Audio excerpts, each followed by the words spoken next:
মৃত্যুর পরে কোরআন শরীফের সূরা তাওবার মধ্যে আছে আবু তালেবের মৃত্যুর পরেও নবী আবার আল্লাহর কাছে হাত তুলে বলছে, আল্লাহ আমার চাচাটারে মাফ করে দেন, আমার চাচা জাহান্নামের আগুনে জ্বলবে। আল্লাহ আমি এটা মাইনা নিতে পারি না। আসমানওয়ালা আল্লাহ কোরআনের আয়াত নাজিল করছে, বন্ধু হাত নামান, আমি মাফ করব না। নামান হাত নামান, খোদার কসম এটা কোরআন শরীফের আয়াত। হাত নামান, আমি মাফ করব না রে বন্ধু।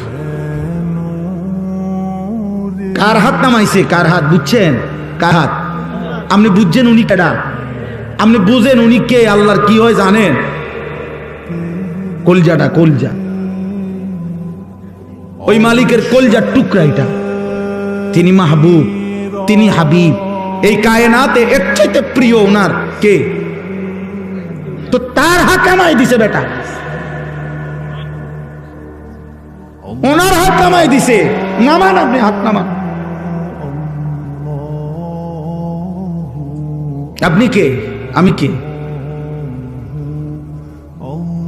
বেশি খামখেয়ালি মনে করেন আপনার।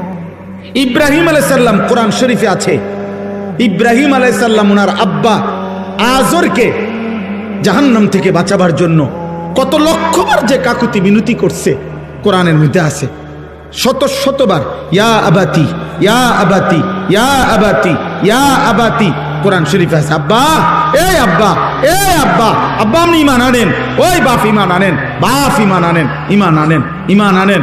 আপনার জাহান্নামের আযাব ধরে ফেলবে রে আব্বা, আপনি শয়তানের গোলামি করেন না রে আব্বা। এইভাবে বলছেন। আসমানওয়ালা বলছে, ইব্রাহিম খলিল হইতে পারো তুমি আমার, আমি তোমার বাপের হেদায়েত দেব না।